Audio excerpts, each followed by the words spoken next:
Welcome to Rob on Holiday. This week we're in Florence, and this is the second city on our Italian trip. We're now on the train from Pisa to Florence. And it's quite a nice train. It's only second class this, but the Trent Italian train. We thought it was going to be a bit full, but we came the stairs at the back. We came up the stairs, get a great view from the top deck here.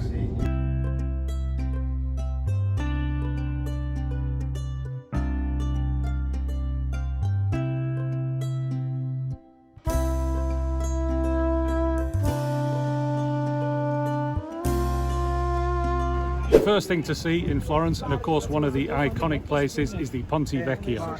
You see it behind me there, the bridge spanning the River Arno. We're going to take a walk over the bridge, and we've actually arrived in the middle of the day, so we're expecting it to be pretty busy, but let's see what it's like.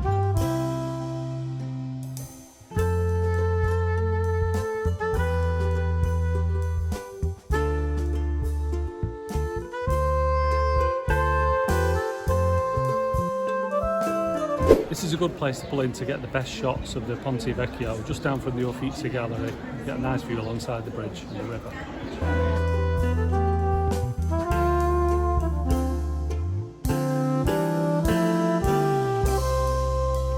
Now, I've just walked past over the Ponte Vecchio alongside the River Arno, and here is the entrance to the Uffizi Gallery, which is one of the main museums in Florence.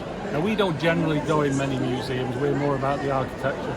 But if you like museums, then this is definitely one that's worth visiting in Florence. In the Piazza della Signoria, there's an open-air gallery here. It's absolutely free to enter. Although I just saw someone carrying an ice cream who's refused entry, so probably best finish your snacks and then go in.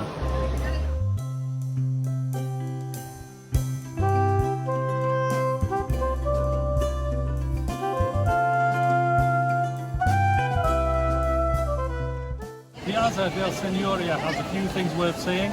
In addition to the open-air gallery, there's the very impressive Palazzo Vecchio behind me there, and the equally impressive Fountain of Neptune.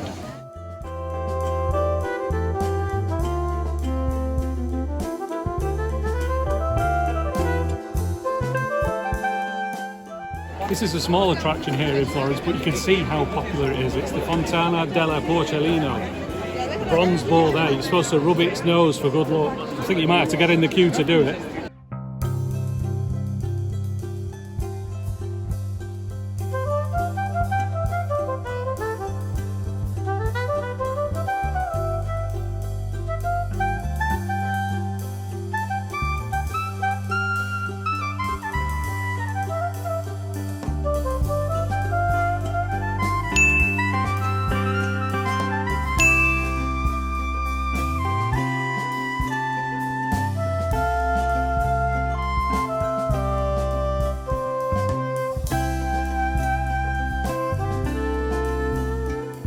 We're looking around the cathedral here in Florence at night, and I tell you what, I have seen Milan Cathedral, I've seen Seville Cathedral, I've seen Notre Dame from the outside, I've seen the Sagrada Familia, but this tops them all. It's absolutely incredible. It's probably the single most impressive building I've ever seen in my life. And lit up at night, where the white marble brings out the colour of the white marble, I'm lost for words, honestly. It's amazing. This is the end of day one in Florence, or should I say half day, because we only arrived halfway through the day from Pisa. I've already had two walk around the cathedral here. I keep saying it's absolutely phenomenal. Definitely a pro tip, it's an obvious tip really. When we came in the afternoon, you could not move anywhere around the cathedral. It was so packed out. Here, it's only about 8:30 in the evening on a Friday evening, and it's, you know, there are plenty of people about, but it's relatively quiet. You can see you've got plenty of open spaces where you can move around and get shots of the bell tower and the dome or whatever you want. It's an absolutely beautiful cathedral to walk around. It lit up at night. You've got to see it in the day and at night as well. So our second day in Florence, our first morning, we decided to start it at the main attraction, which of course is the cathedral here. Now, normally on a city break, we'll make sure we get up here early and come to the main attraction when it isn't too busy. I'm not saying it's busy, but it's only 8:15, and it's amazing how many people are milling around the cathedral here. Anyway, two of us are going to go up Giotto's bell tower, or should I say we're going to try and go at Giotto's bell tower. It opens at 8:15. I'm hoping I can make it. It's over 400 steps, it's going to be a hard climb. Let's see if we make it. We made it to the first level of the bell tower. I lost count because I got a little bit tired. I think it's just over 140 steps. Feel it a bit in the legs, gets you breathing, but it's good to stop at this first level. Got great views all the way around, so you can take photos. You can actually see people climbing on top of the dome there. That's a separate climb. I think it's 451 steps. So there's no way I'm going to do 2 climbs like this in a day. But if you're more adventurous or younger and fitter, you might want to do it. But take a look at the videos online because very restricted the space in there.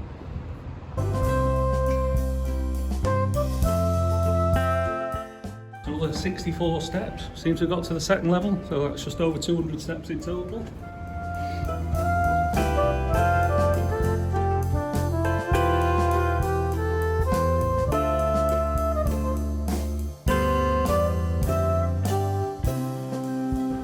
Finally made it to the top of Giotto's bell tower, and you get a magnificent view of the dome itself and the rest of the cathedral, and obviously great views over all of Florence. The climb wasn't too bad actually. There's 140 steps or so at the start, and then you've got a platform to rest, and then there's another 2 platforms, and you can have a rest about every 64 steps or so, and then another 60 odd steps to the top. I lost count at the last stage, to be honest, because there were so many people, even though it's early. So if you're coming up the bell tower, I definitely recommend that you start at 8:15 or certainly before 9 o'clock, because we've still got to go down yet, and I'm suspecting there'll be a lot of people on the way up, and certainly the upper sections are really tight, but it is definitely worth coming up.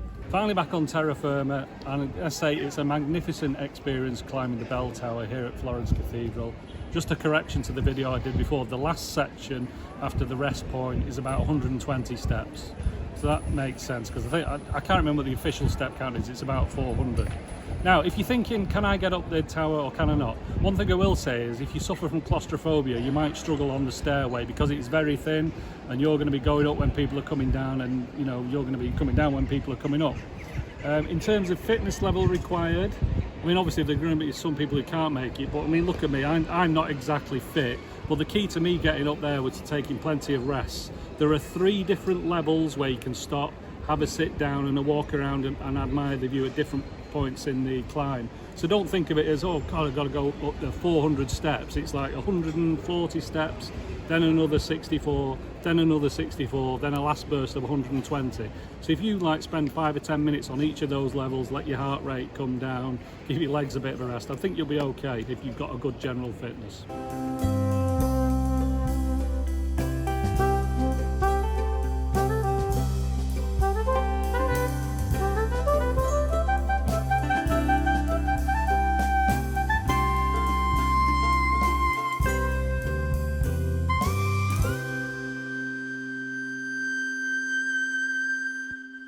This is the baptistry outside Florence Cathedral, definitely worth a visit. Now interestingly, I always think the buildings are more interesting from the outside.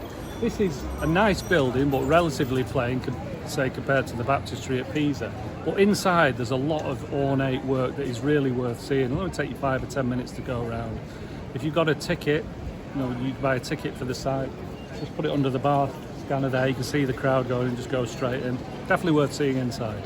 Now, before we visited Florence, we bought our pass for the cathedral in advance. It's called the Brunelleschi Pass. It's really worth it because although it's €30, it gets you access to a lot of things here. First of all is the cathedral, although that does appear to be free today, but it's worth mentioning if you buy the pass, you actually get access to Giotto's bell tower, you get access to the climb of the dome, the main dome of the cathedral, you get access to the baptistry here, and also the Duomo Museum. I saw the cathedral here at Florence for the first time last night and it was lit up and it's absolutely magnificent. I was almost lost for words. So I'll calm down more now so I can actually think about why I said this is simply the best cathedral I've ever seen. Well, lots of cathedrals are really impressive in different ways, like Seville, Milan, Sagrada Familia. But look at the ornate artwork on the outside of this cathedral. Everywhere you look there's intricate artwork, the white marble looks magnificent, the facade is superb. I mean, just the cathedral alone, but then standing next to it, the bell tower as well. When it's just too much to take in, you just have to stand here and look at the detail. I've never seen a cathedral like this, and I'll be surprised if we ever do see another one as good as this. But having said that, we're going to St. Peter's Basilica in a few days, so we'll see. But this is top of the list for now. It's 10:05 and we decided to take our place in the line to get inside the cathedral. Even though we bought the tickets, you still have to get in this long queue. and the cathedral doesn't open until 10:15. So it's going to be interesting to see how fast the queue moves. I mean, it looks a massive queue, but it's an absolutely gargantuan cathedral. So I'm expecting that, you know, within a couple of waves we'll get in. Half an hour in the queue, and I'd say we've probably moved about half a length of the queue. We're just about to go around the front of the cathedral. I'm hoping, let's say 15-20 minutes from here, but we'll do an update later. Been in the queue just less than an hour ago. The queue started moving again. It moves in waves. I'm really hoping we'll get it in this wave, because it moves about every 20 minutes or so. So either it's going to take us 55 minutes to get in, or about an hour and 15.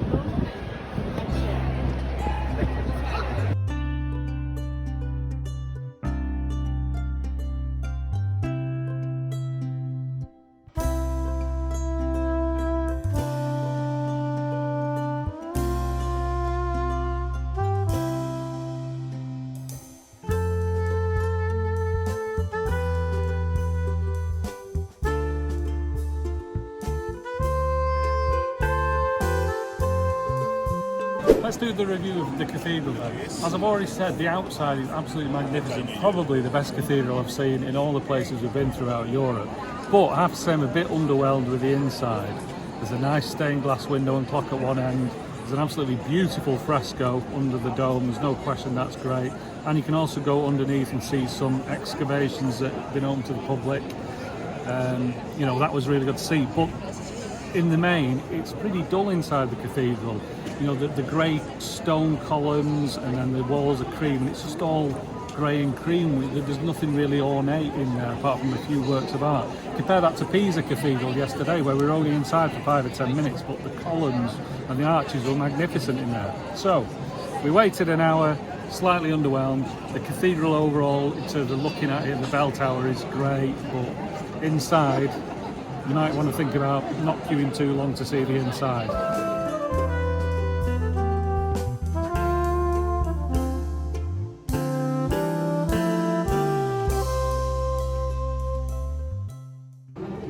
So we overheard an Italian tour guide saying that Brunelleschi, this is his original model that he made to show what he wanted the dome of Florence Cathedral to look like. If you come into the museum here at the Duomo, make sure you go up to the 3rd floor. It brings you out onto a terrace and you get this very close-up view of the dome. Well worth it.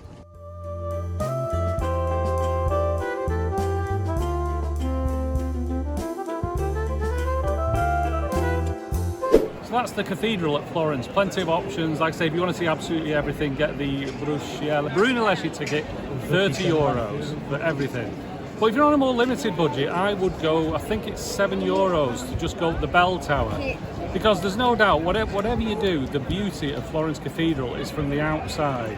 There are little things to see on the inside of places, but you definitely get the most out of it just walking around and look at this stunning architecture on the outside. This is a Piazza Santa Croce, Sacred Cross. A very nice church here, yet another marble fronted church. You find a lot here in Tuscany. Probably in another city without a major cathedral, this will be considered a major church building, but obviously it's in a city which has an amazing cathedral, so maybe it's just a smaller church, but worth seeing all the same. It's a bit busier in this piazza than normal because it's the Firenze half marathon tomorrow, so probably a good thing we're moving on to Rome, because I get the impression that the streets are going to be busy and it's going to be closed off a lot tomorrow. We've just had a meal at the Finisterre restaurant here in Santa Croce, and it was absolutely superb. 2 of us had pasta, 2 of us had pizza, and we all had dessert. There's a fantastic selection of desserts there. The waiter actually comes and takes you around and explains what all the desserts are. It's a really nice touch. Thanks to our waiter Sanjay. So if you're in the Santa Croce area, definitely worth coming here to Finisterre. I've achieved the big 5 in Italy now. Gelato, cappuccino, pasta, pizza and tiramisu. This is the Piazzale Michelangelo. We've got taken a taxi ride up here, about 15-20 euros, out of the city to the viewpoint. It's a great viewpoint over the city. It's one of those places again where I don't have to say much because you can see the view behind me. Now we come here about 6 o'clock in the evening and we're hoping to see the sun go down and see the different colours on the roof of the Duomo, so we should get some interesting shots. Really nice place, and if you come into Florence, obviously it's a place you should visit.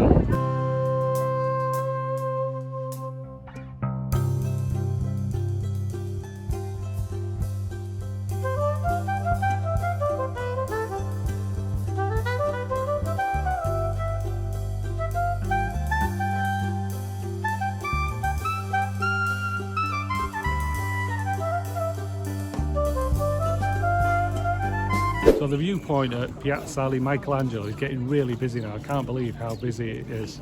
So what we decided to do, two of us, we came even further up. I'm just going to look the name up here because it's Piazza di San Miniato al Monte. We're even higher than the viewpoint here, and as you can see it's less busy and you've still got a great view of the Duomo and the city below.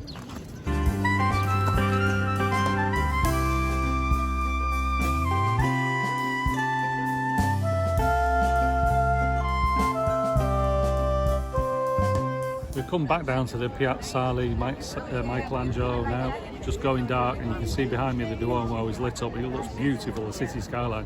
This is one of the highlights of our trip to Florence actually, and being honest, all of the highlights really involve the Duomo because it's such an iconic building. And as I said though, the inside kind of lets it down a bit. The inside is fairly normal compared to some of the big cathedrals in Europe, but looking at the outside it's better or as good as any of them. There's a Ponte Vecchio, of course, which is an iconic site. That was nice seeing that and walking across the river. It's a very busy city, Florence, and this is not even in high season. I can't imagine how busy it's going to be in summer. So summing up, for us, we had 2 nights in Florence, and that's more than enough. Because, as I said earlier in the video, we don't always go in all the museums. We like the architecture. There are a few interesting places like the Palazzo Vecchio, which you can also see lit up behind me there. But 2 nights is enough for Florence, and tomorrow we're moving on to Rome, so it'll be interesting to see what we make of that. Thanks for watching Rob on Holiday. If you like the video, subscribe, check out more videos next week.